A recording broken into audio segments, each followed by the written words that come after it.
Hi, good evening, everyone. I'm McKenna Jordan. I'm the owner of Murder by the Book in Houston, Texas. And tonight I'm very excited to be joined by Ashley Weaver and Stephanie Perkins, who are going to discuss Ashley's brand new book out today, A Peculiar Combination. I'm going to go ahead and talk about a couple things before we have them come on. For those of you who are unfamiliar, although if you've watched our events, you've heard us talk about this a lot. We have a monthly subscription box called Murder by the Box. So we have a cozy, John's Cozy Corner. We have Best of the Month, and we have Crime Fiction Legends. So who doesn't want a package with a surprise book showing up once a month at your doorstep that has been curated by Murder by the Book staff. So for more information about that, you can go to murderbythebox.com, or you can find it on our website, murderbooks.com. We're also going to be back this week with, I think, 4 more authors. So check out murderbooks.com and our full event listing. For that, we have a best of the month pick tonight, and then on Thursday we have our cozy corner pick for May. So highly recommended titles. Before I get the authors on here, I do also want to mention we do have signed copies of A Peculiar Combination available. If you'd like to order those, I'm going to put a link in the comments. We also have some signed paperbacks of Stephanie's brand new mass market a lineage most lethal, and she has a new book coming out in July that I'm going to ask her a little bit about in a little while when they're done talking. Okay, enough of that for now. So here is Ashley Weaver. Hi. Ashley Weaver is the Technical Services Coordinator at the Allen Parish Libraries in Oberlin, Louisiana. Weaver's worked in libraries since she was 14. She was a page and then a clerk before obtaining her MLIS from Louisiana State University. She's the author of Murder at the Brightwell, Death Wears a Mask, Most Novel Revenge, and actually more in the Amory Ames series. And as I said, she's here tonight to talk about the first in her brand new series set in World War II, A Peculiar Combination. So happy to have you on here today. You know, I'm a big fan of yours. Thank you so much. I'm so happy to be here. Excellent. Okay, we also have one of my heroes. Every time we have a guest moderator on here, they are my favorite people for the night because it means I get to sit back and relax and know that a job is going to be well done. Stephanie, how are you? I'm great. How are y'all? Doing well, thanks. So S.C. Perkins is a 5th-generation Texan who grew up hearing fascinating stories of her ancestry and eating lots of great Tex-Mex. Her first book, Murder Once Removed, was the winner of the 2017 Malice Domestic Best First Traditional Mystery Competition and an Agatha Award nominee. She resides in Houston, and when she's not writing or working at her day job, she's likely outside in the sun, on the beach, or riding horses. And as I mentioned, she has a new book coming out in July, Fatal Family Ties, and you can pre-order that at the link. We will be doing an event with her in July, and I'm sure she'll be dropping by to sign and personalize books the week of on sale. So since we are fortunate enough that she's a very local author and customer, we get to see her quite a bit. So that's enough out of me. You guys have a great talk. I'm going to be here if you need anything. Otherwise, I'll show up in about 35 or 40 minutes to do crowd questions. Oh, so if you have questions, put them in the live chat on YouTube or put them on in the comments on Facebook. There's no such thing as a dumb question. We will get to them in a little while. Now I'm going away. Bye. Thank you. Bye. Hi. Hi, Ashley. How are you? Good. How are you? I'm great. It is so great to be here with you. I have loved your Amory Ames series for so long, and I'm so excited about your newest, A Peculiar Combination. I got to read it this weekend, and I just absolutely loved it. So this is going to be so much fun. I'm excited. No, this is great. I love your background, by the way. Thank you. You have such interesting art. Colorful. Yeah. So tell me a little bit about A Peculiar Combination and what was the inspiration behind it? A Peculiar Combination is the story of Electra Mcdonald. She goes by Ellie to everyone. She said she doesn't even have her name Ellie written on her ration cards in England or anything. She lives in World War II England, 1940. It's just before the Blitz. And she comes from a family of locksmiths who also do a little safe breaking on the side. And so she's been raised by her uncle with a family housekeeper and her 2 male cousins. And so she's kind of been raised up in this life. And so she and her uncle are on a job one night, one of their illicit jobs. They're going to break into a safe and steal some things that are in there, and they get caught. But instead of getting taken to a police station, they're taken to someone else, and he tells them that they can either work for him, getting some documents that are meant to go to the Nazis, or that before they can get to the Nazis, he's with military intelligence, or they can go to jail. So of course they choose not to go to jail. They want to, and they also want to do their part to help their country. So that's kind of where the story kicks off. But the inspiration started for me, I want to say it was in maybe like 3-4 years ago. I kind of got in a World War II phase. I was reading a lot of World War II nonfiction, and I read several books actually by Ben McIntyre, who writes excellent World War II, a lot of World War II books. But I read one called Agent Zigzag, and it was about a man named Ben McIntyre's the author. It was about a man named Eddie Chapman, and he was kind of a petty thief, and also occasionally he did some safe cracking too. And he was arrested in the Channel Islands. So when the Nazis occupied the Channel Islands, they told him that they would let him go if he wanted to spy on the British for them. And so he agreed. They took him out. They did his spy training, taught him how to parachuted him back into England.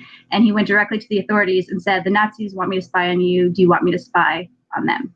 So he became a double agent for the British during World War II. And so I really liked the idea of someone who was, a criminal, but had these kind of specialized skills that they wanted to use for the war effort. And so that's kind of where my inspiration for Ellie came from. I love that. I've actually heard of him because I'm a big World War II fan, and so I read a lot about it as well. And so that's really interesting that came from Agent Zigzag, because I've heard of him. So did you? How much research did you do on the safe cracking and lock picking, and did you get to practice it? Because I've always wanted to learn how to pick locks. Well, actually, I wrote the book for National Novel Writing Month. I don't know if you're familiar with it. It's kind of a national program, and every year in November, you try to write a 50,000 word novel. And so I've actually done it for the last 11 years. I always participate and write something. So when I had this idea, I think it was in 2008 that I wrote it. 2018, I'm sorry. I wrote this book for that. So I didn't do.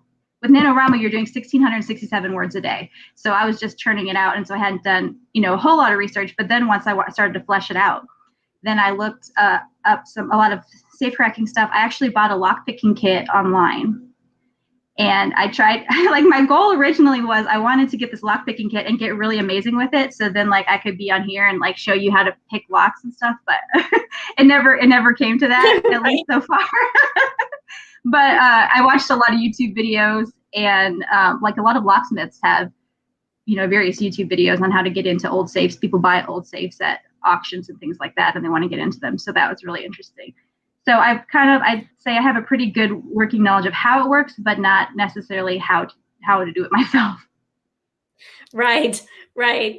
I think at either Bouchercon or Malice, they had a lockpicking event one time, and I didn't realize that it was happening, so I missed out on it, and I really wanted to attend it.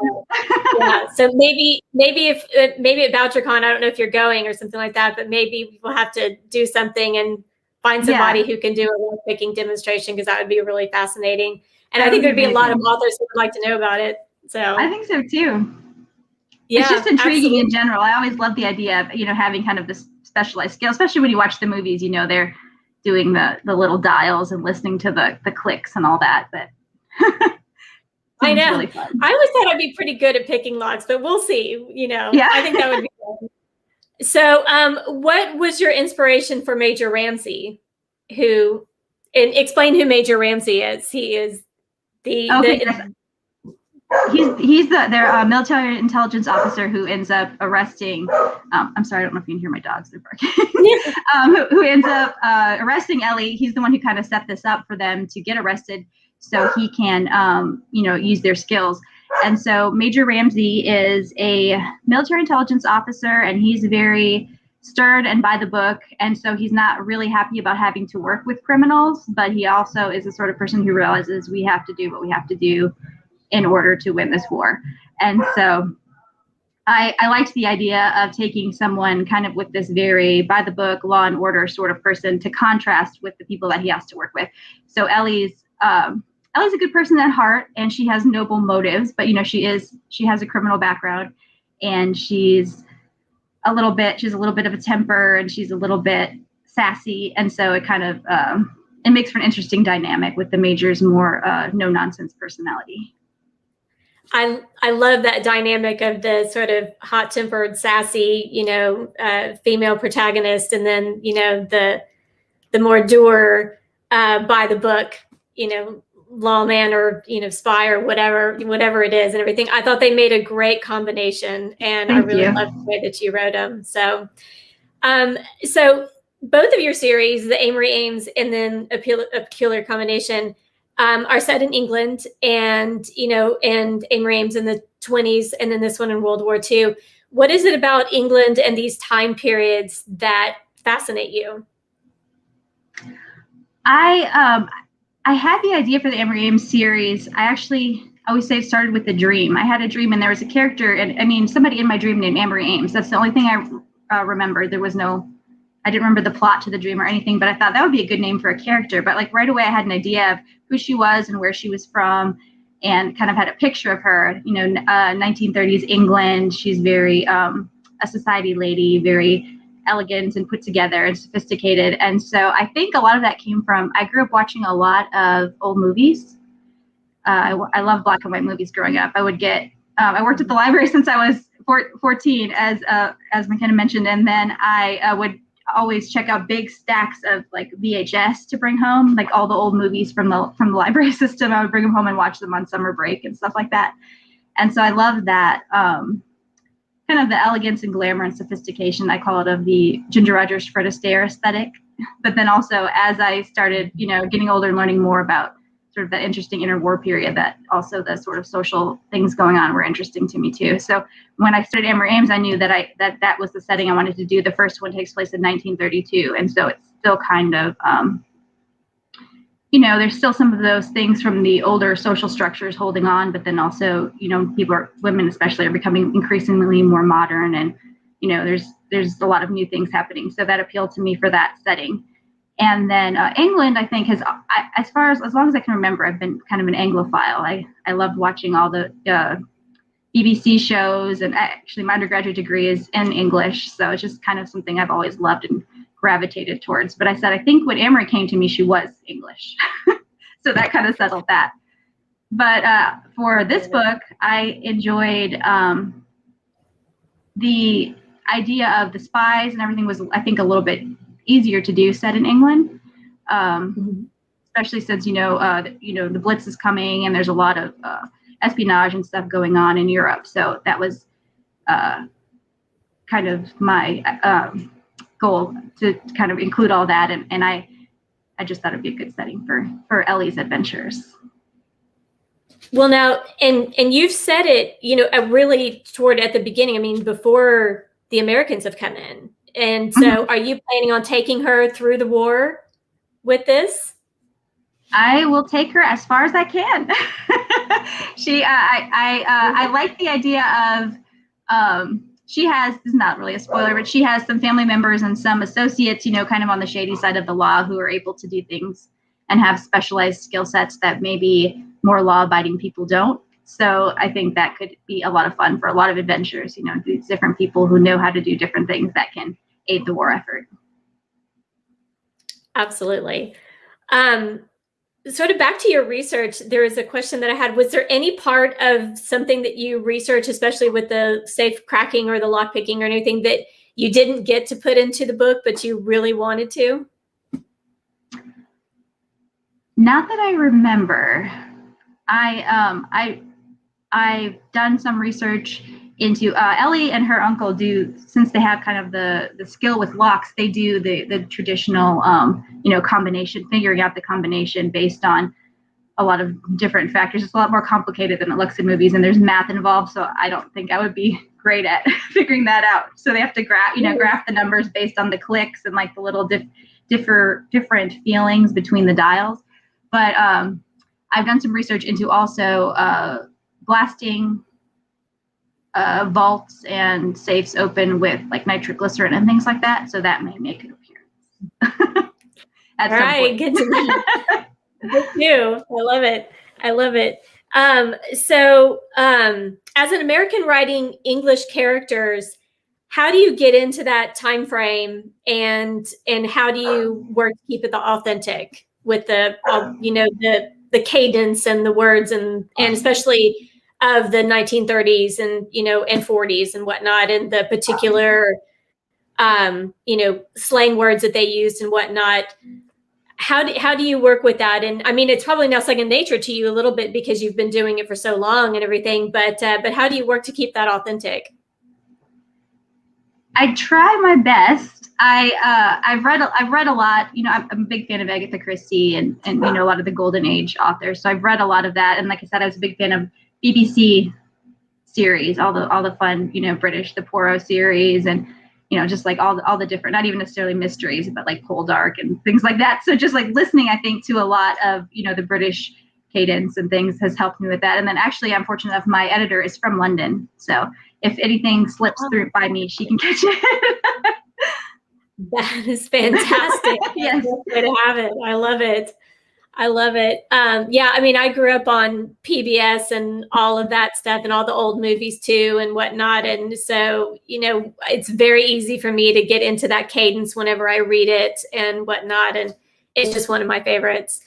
Every once in a while it pops up, where, oh, sorry, I was going to say, it just pops up once in a while where, when I'm reading, every once in a while when I'm reading back through, I'll realize, oh no, that doesn't sound quite right. And, things slip through, especially with, you use common expressions or idioms and things like that. And then sometimes I have to remind myself, go back and check and make sure they said that in 1940.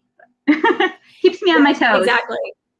Exactly. Yes. I've learned very much to Google the, the etymology and everything and say, when was the first usage of this word? Right. So what was your favorite scene to write in a peculiar combination?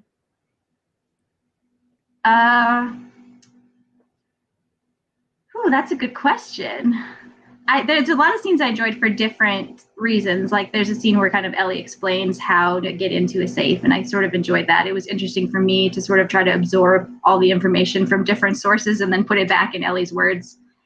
And without giving too much away, there's a scene where Ellie and the Major almost get caught when they're that was a fun scene. Breaking into a safe, and so then they have to sort of create a cover story. So that was kind of a fun scene to write too, especially because, like we talked about, he's very stern and stuff, and so it's kind of fun when she gets to kind of when you get to see a little bit of this other side of him.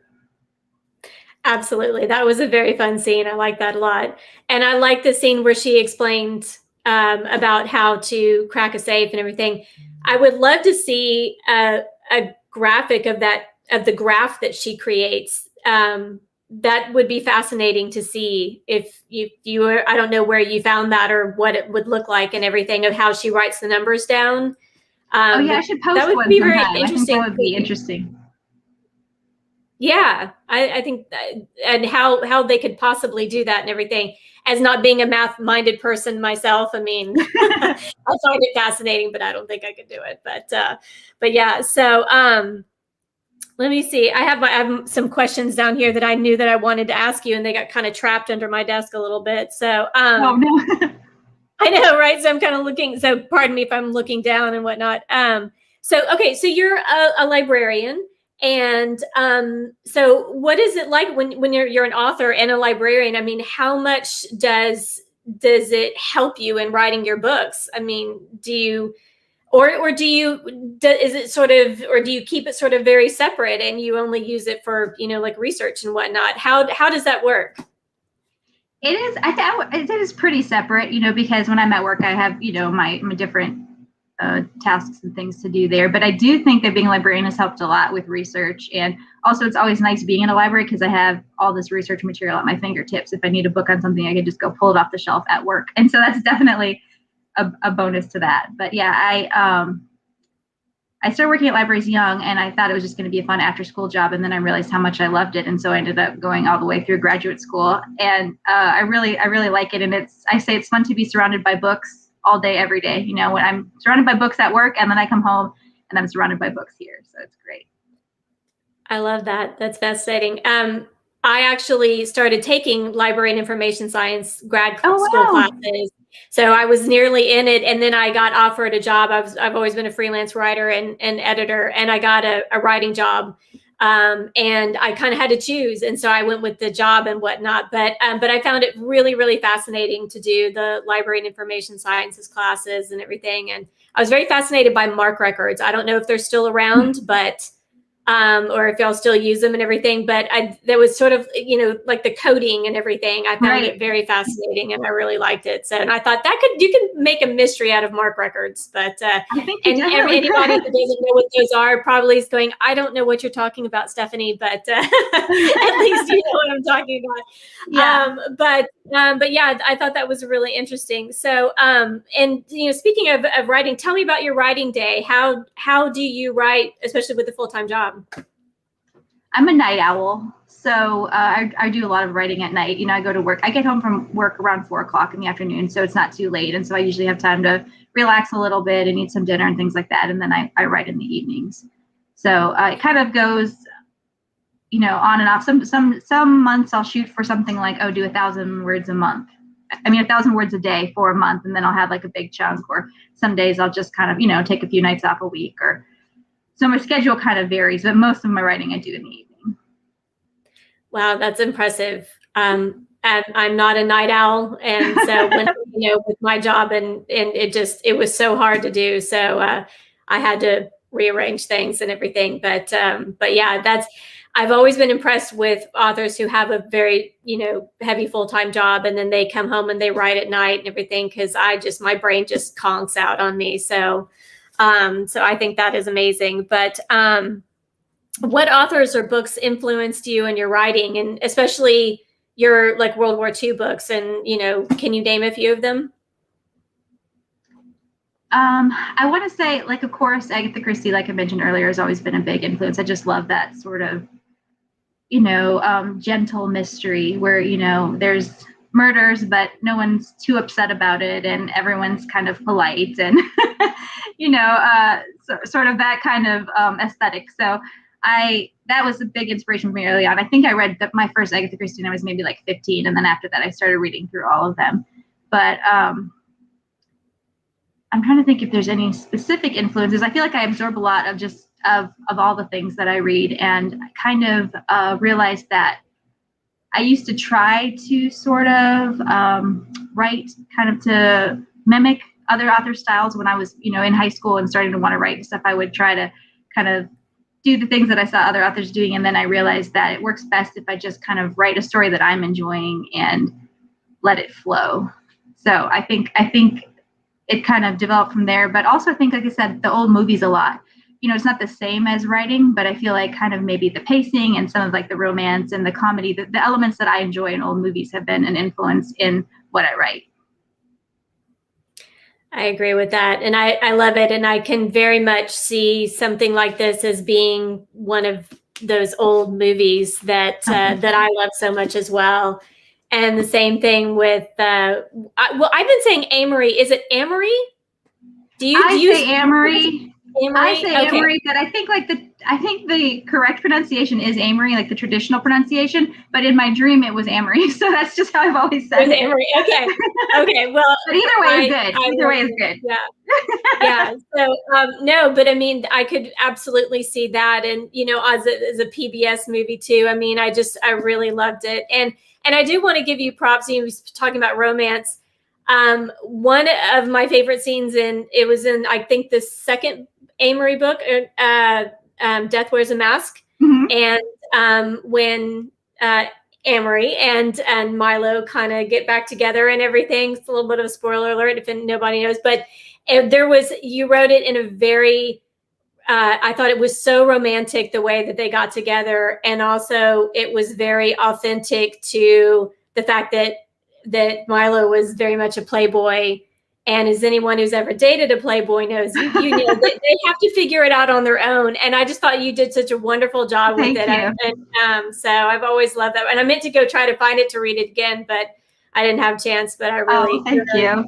Yeah. So, and I love that there was a romance, and you kind of a little bit of a cliffhanger at the end and everything. So, so we'll have to see. Is there a book 2 coming? There is a book 2. It's finished. So, I turned it in April. So, yes, so there's more adventures of Ellie to come. Can you give us a title, or is it not? Not yet. We don't have a title yet. We're working on that. So. Okay. Oh, well, I'm excited. I think it's going to be great. I have a lot of trouble with titles. It's one thing that I always have to make long lists and try to figure out. Every once in a while, one will click, but otherwise they're usually kind of have to churn them out. Takes a while. Right, I hear you. So, besides your main character of Ellie Mcdonald in your book, who was your favorite character to write? I liked writing. I really enjoy Ellie's Uncle Mick, the locksmith who raised her. I think he's fun, and he's taught Ellie a lot, and he's very kind of cheerful, and he doesn't get down easily. He believes, that things are going to work out all right, but also you can kind of, I feel like you can kind of tell that he's had sort of some difficulties in his own past, but he does his best for his family, and he puts them first, and he cares about them, and he's been a real big encouragement in Ellie's life, and tried to raising her. He's tried to, even though he has taught her the illegal side of things, he's tried to give her other opportunities and push her to follow her own path, whatever she decides. So I had a fun time writing the uncle, and I liked Amory. And in the Amory series, neither Amory or Milo have a very good family support system.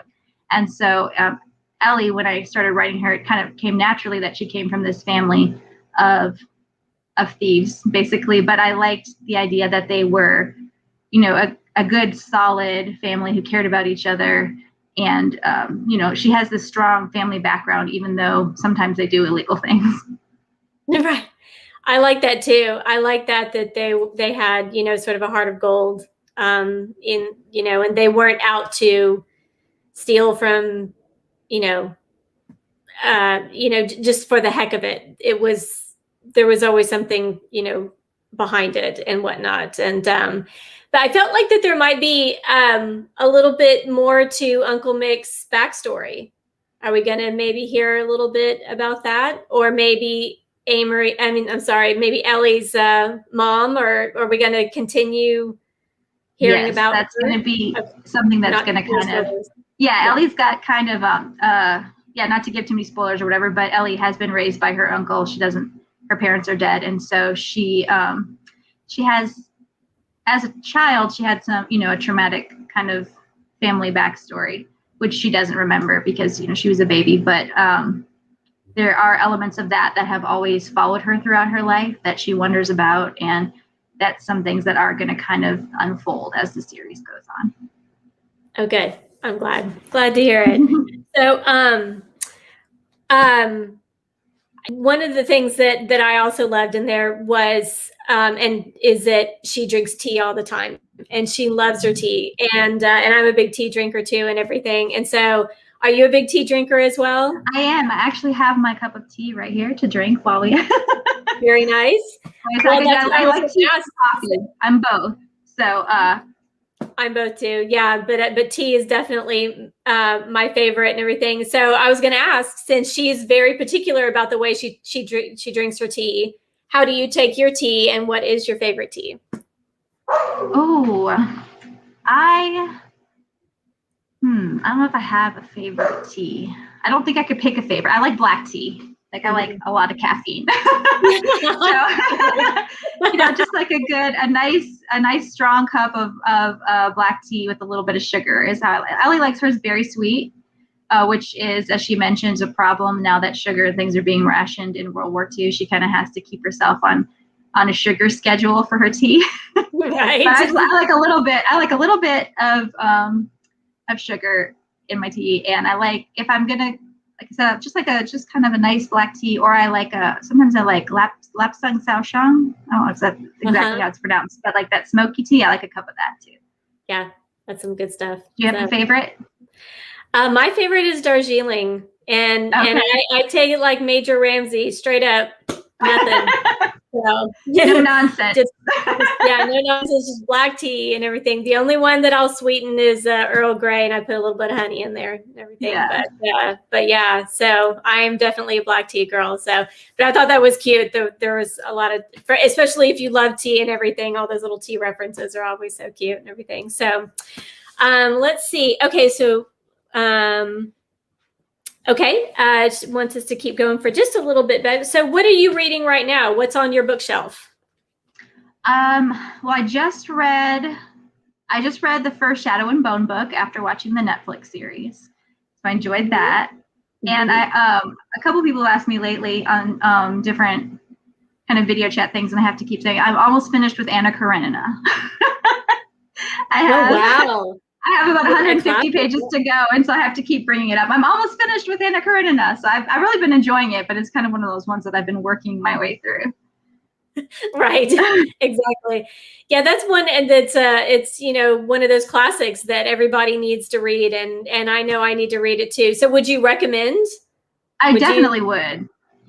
Yeah, it's really good. I have actually one of my friends and I every December we get together and we do like a little New Year's resolution. We have dinner and then do like a little New Year's resolutions list, and we'll go to the bookstore and browse and each pick 5 like classics or books that we think that we should read that we haven't, and we make those our goal books for the year. And so Anna Karenina was one of mine this year, so I'm almost finished with it. Check that one off the list. That's a great tradition to have. What were it's really fun. The other 4 books of the year of this year? Middlemarch. I'm doing Middlemarch, In Cold Blood by Truman Capote, which is one I've been meaning to read forever. The Bell Jar by Sylvia Plath, which I did read that one already and really, really liked it. It's kind of surprised I hadn't read that one yet, and then Brave New World. Oh wow! So I read a lot of older stuff, as far as the classics go, and so I said I need to branch into the 20th century a little bit. So I have a couple of 20th century picks. Right. Wow, that's great. I love that tradition. I think I need to start that tradition as well. Yeah, it's really fun. Yeah. And we get so excited to get to go and browse and see, what we're going to pick. So that's always fun. We always look forward to it. Now, do you have a great independent bookstore in your town like we have here with Murder by the Book? No, I wish we did. No, I lived in a very small town, so I don't have a bookstore here at all. And then the next couple closest bookstores are chain bookstores, but I'll take what I can get. Exactly. And you can always order online. I do some ordering online too, so that's good. Of course. Well, that's fantastic. I love it. Let me see if I had any other good. Okay, so I always like knowing this, and hopefully this won't bother you. I know some authors don't like being asked this question, but if you had to choose an actress or an actor to play Ellie and Major Ramsey, who do you see in your mind? I like the question, but I can never think of good answers for it. I always, especially like with Amory and Milo, like there's no one ever in my head. I guess because the way I picture them in my head, like they look like themselves. They don't look like anybody else. So I haven't come up with a good answer really for. Now I said like maybe Major Ramsey. Sam Heughan from Outlander. I can see kind of in this third, like sort of. I haven't seen Outlander, but just kind of. I've seen him in a couple things, and I feel like he could pull off kind of like the stern military man thing. But no, I don't have any. I don't have any like set in my mind, And no one for Ellie. Now there was someone I liked, and I can't remember. This is terrible. I can't remember what her name is. She was in Knives Out. She played the young Catherine something is her name. I can't believe I'm blanking on her name. She's in Knives Out. Anna somebody maybe. Maybe she was the young cousin, and she's British in real life, and she kind of has sort of the I think the Ellie coloring and like sort of a little bit of like the Ellie spunk, so maybe something like that. I like that. I'm gonna have to look up what her name is now. It's gonna drive me crazy. I know, we're gonna have to figure that out and post a picture of her. So, well, so so if somebody out there is listening and they want to, and they're an aspiring writer, what advice would you give them for first working on a novel or trying to get published? I always say, I think the best piece of writing advice that I've seen like succinctly put was Stephen King when he said, to be a writer, you have to read a lot and write a lot. And I just think that's like such good advice. And that's something that has always kind of worked for me, because growing up, I read a ton. So that was helpful. And then I write a lot. And even still, I write, sometimes I'll get an idea for a story and I'll just write down 1 or 2 pages of it, or, you know, a couple lines of dialogue or whatever. I have a document on my computer called Ideas, and I keep everything in that one document. And so I can go back to it. And a lot of the stuff I know I'll never probably do anything with, but I feel like even just sitting there and writing it out, you know, it may inspire an idea for something I'll use in a book, or, you know, maybe I'll be able to use it later for another book, or maybe not, but everything kind of helps to, I guess, hone the skills. You know, the more you do it, the better you get at it. So I always thought his advice was particularly good.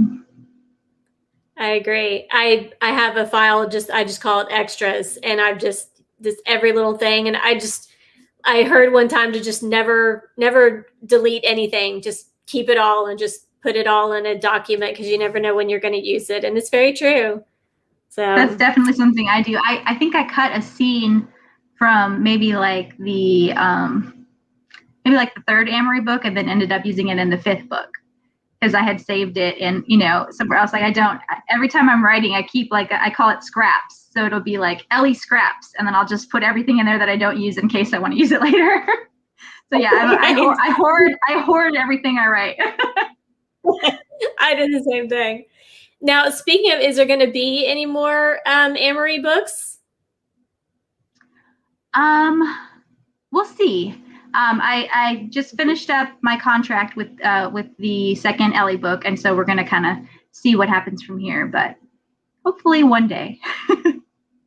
Hopefully, I would definitely like to keep writing your adventure. It sounded like you kind of went through, you know, again, spoiler a little bit and everything, but she, you know, started a family at the last book and everything, and so it kind of came to a nice lovely conclusion, you know. But I would love to see more. The series.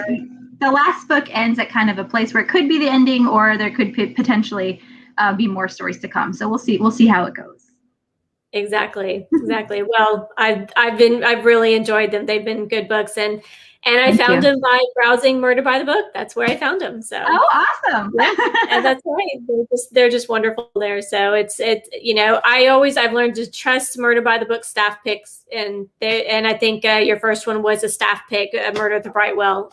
You know, when was that? Back in 2016, maybe 2014 to 14. Yeah. Well, yeah.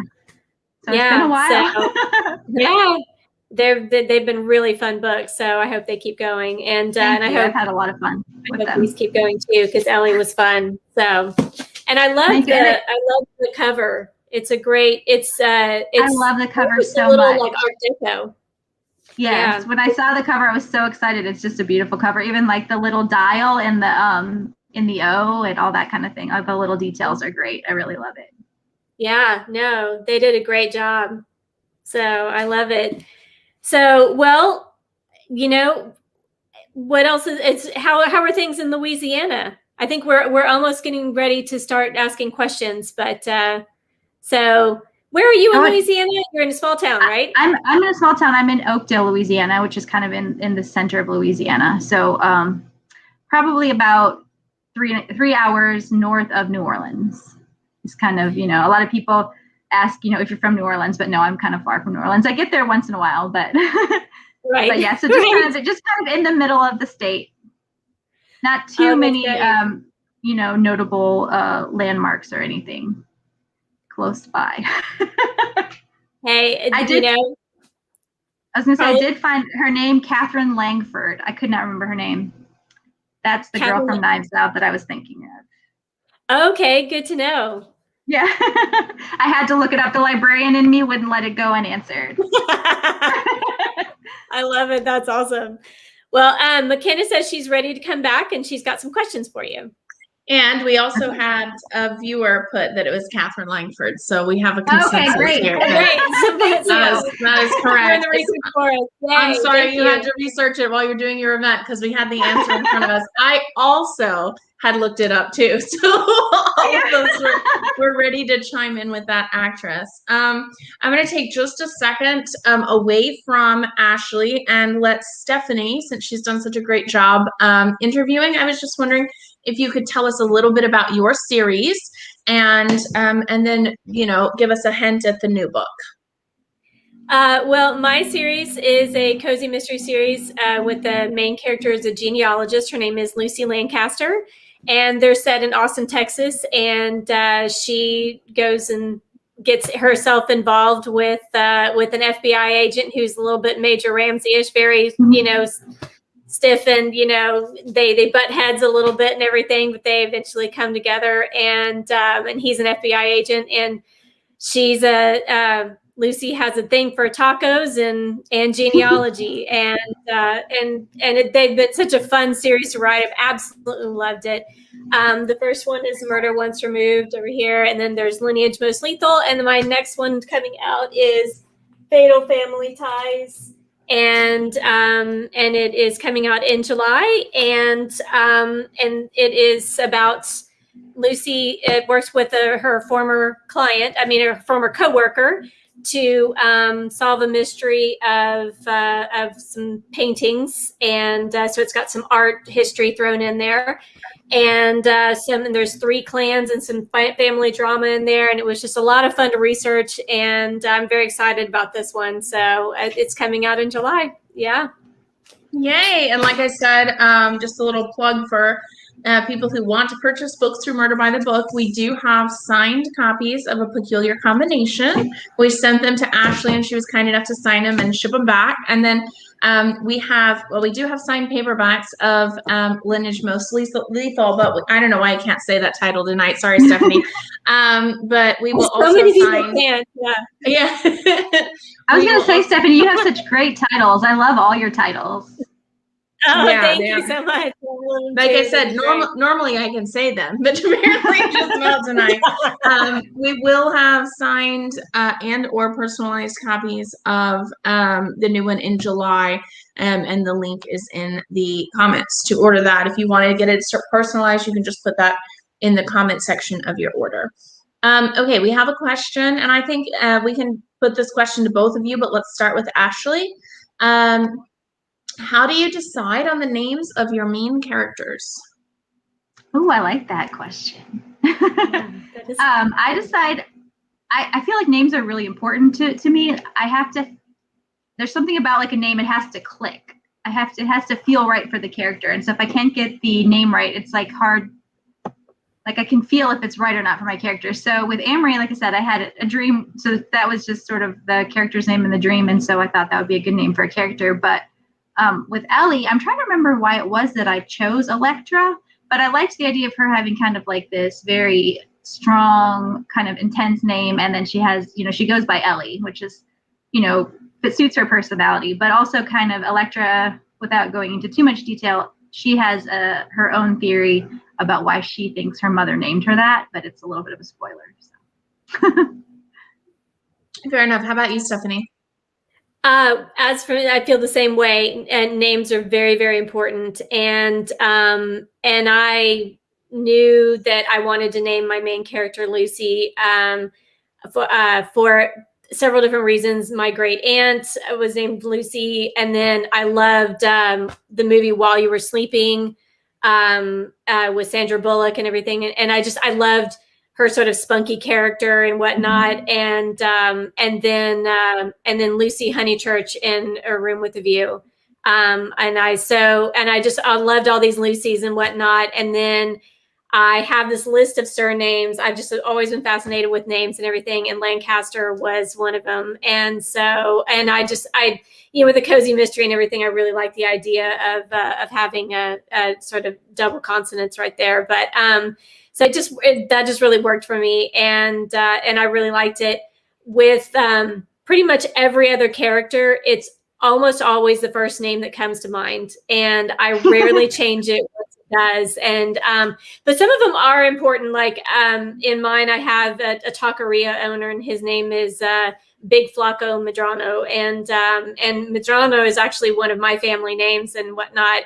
But Flaco actually means skinny in Spanish, but he's actually he's a big guy, big beefy Mexican guy with a handlebar mustache and everything. And so, but his taqueria is called Big Flaco's Tacos and everything, and it just worked. And so, but for most of my other characters, the only other thing that I do is that when it comes to like the love interest, I do make sure that I name them a name of a guy I've never dated. So that's a good idea.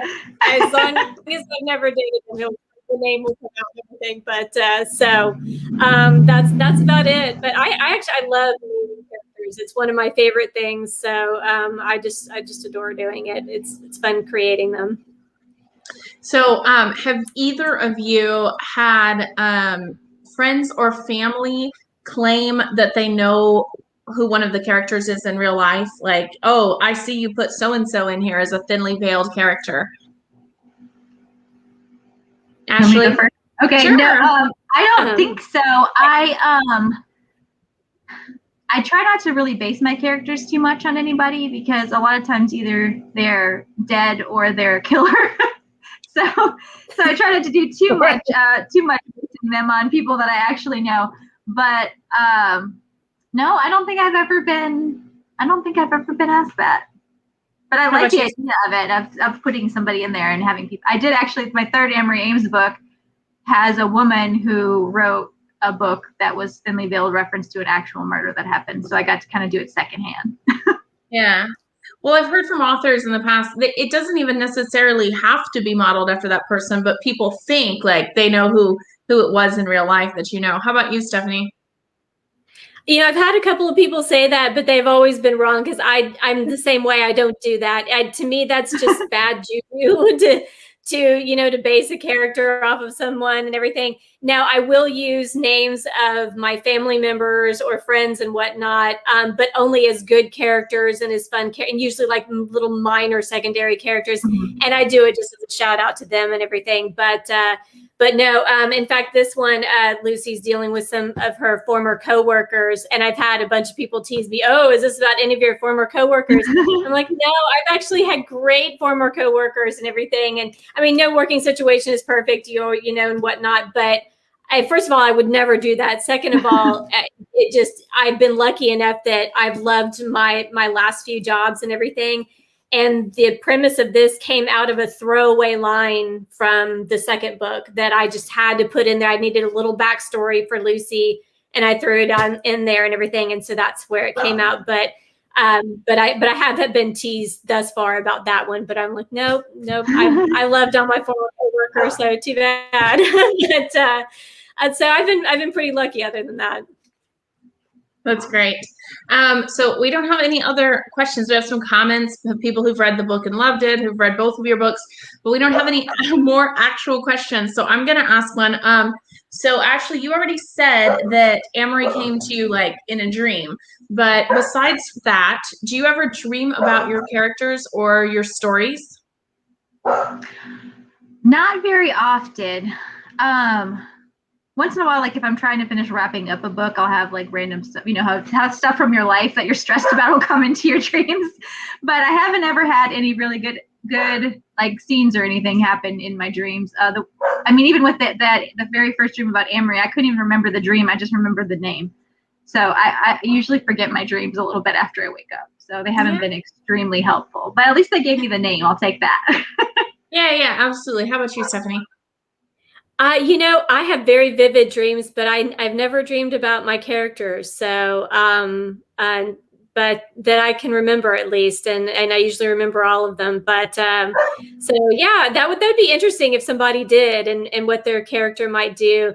I have had some sort of those early morning twilight dreams where like a plot, twist or something suddenly makes sense to me and everything. But I think that's more of just like my mind working rather than a dream. But yeah. So that's happened to me, but then when I actually woke up, it didn't make sense. Like I thought, like, oh, this is it. I fixed the book. And then, like, oh, wait a second. That doesn't make any sense. He doesn't need to go hunting on the Thames with an elephant. That does not work. Yeah. But it seemed magic at 3 a.m. Yeah. Right. It makes sense then. So, right. McKenna, you when I've seen you interview other people, you've done that, and I don't know if we have time for this, but you've done that quiz, the Proust questionnaire. I can't remember. Yes, the questionnaire and everything. Do you still have it? Can you ask Ashley this question? I can come up with a few, but you're gonna have to answer them too. Oh, okay. All right. I'm down for it. All right. So I thought they were really cool. Huh? You thought what? I thought the questionnaire was really neat. Whenever the other times I've heard you ask. I'm gonna pull it up too, just so I don't forget. So one of them is, what is your most prized possession? Oh, we're gonna start with Ashley because it's her event.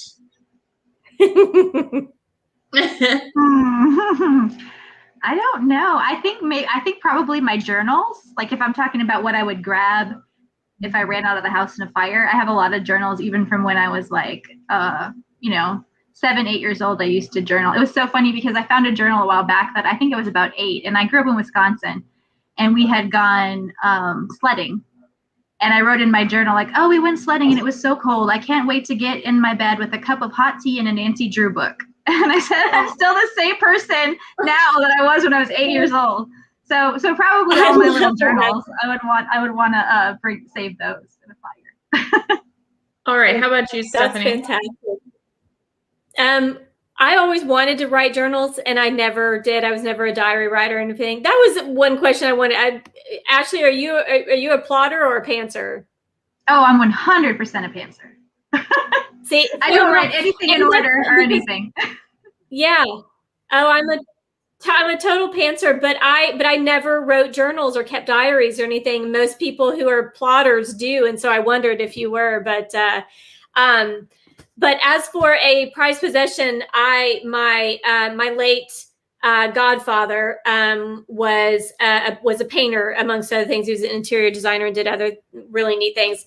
But he left me 3 of his paintings. They're sort of Jackson Pollock-esque. They're sort of like splatter paintings, and they're huge. And just he never really gave them to anyone, but he gave me 3 of them, and so they're just very special to me. And so I'm not sure that I would say they were my most prized possession, but since it's something, I think the question was they couldn't be alive and they couldn't be your child or something like that. Yeah. That's what I normally say. It's not a possession. Yeah. I always say it's an inanimate object. Yeah. Right. So that's awesome. Yeah. Good answers. Yeah, so, all right. Awesome. Okay. Which talent would you most like to have? And Stephanie, you're gonna have to go first this time, because it's a distinct disadvantage to go first. So it's only fair that we trade. Is this a super talent or any talent? No, not like invisibility. Like, which talent would you like to have? Like dancing or something? Wow. Okay, so I did grow up riding horses and everything, but I would really love to be a really, really good rider. Like I used to be a show jumper, and I did it on the very low levels of the ponies, and I was good at it and everything, but I would love to be like an Olympic show jumper. Wow, cool. That's amazing. Yeah, it's never going to happen, but I would love to do that. All right, how about you, Ashley? I think I would like to be able to sing.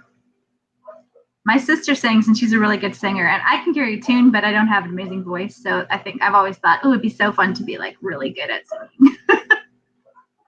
All right, here's another one. Oh, yeah. What word or phrase do you most overuse? This can be in your writing or in speaking. And unfortunately, Ashley, your turn to go first. In speaking, I say awesome a lot. Like, oh, awesome. In writing, there was a phrase, I'm trying to remember. There was a phrase I had used, and it was like kind of a little, what was it? I can't remember, but I realized when I was writing my last book that I had used it a lot. And so I did like a word search in the document thing for it, and I had used it like 30 times. So I had to cut a bunch. Yeah. But now I can't remember what it was. So you get out the thesaurus. Yes. All right, how about you, Stephanie? Oh, and in writing, I'm terrible. I call myself the echo queen. I use just way too much in my writing and have to go out and take it out a million times. And in speaking, I say so much a lot, I think that's a very Southern thing too. Thank you so much. And I mean, and it's, as far as I'm concerned, I mean it if I say it and everything, but I say it a lot. Okay, so in the pandemic, I used to ask, what is your state of mind, which I felt was like totally appropriate in the pandemic times because everyone was all over the place. But we're not going to do that one tonight. We're going to wrap up with my favorite one to wrap up, which is, what is your idea of perfect happiness? And Stephanie, you are up to bat first this time. Oh gosh. Okay, Ashley's going, whoo, thank God that wasn't me first this time. I know. Give me a second to think about this. Someplace with a garden and a horse and possibly a dog or a cat and lots of books, and people that I love to be around and who like to dance and, do some dancing. Yeah, that would be great for me. I would love that. Awesome. That's how about you, elaborate, Ashley? but No, it's good. You've set this. You set the scene for us. We're good. We got it. I mean, if I'm just kind of superficially speaking, it would be like sitting on the beach with a good cup of coffee and a good book. Like that's very like a very moment of definite very happy. Yeah, very happy. Yeah, excellent. Well, on that note, I think that we have covered all the things. So make sure to tune back in July for Stephanie when she's actually talking about her new one in this series. And then, as I've said 18 times, we do have signed copies of A Peculiar Combination by Ashley Weaver. All of us are big fans of both these authors at Murder by the Book. And we would be happy if you ordered copies from us. You can also pre-order Stephanie's that comes out in July and request a personalized copy. So I'm going to sign us off for the evening, ladies. Thank you so much. It's been a pleasure. Thank you so much. Congratulations, Ashley. Ashley, it was so much fun. Thank you. Thank you, McKenna. Yes, thank you, McKenna. Bye.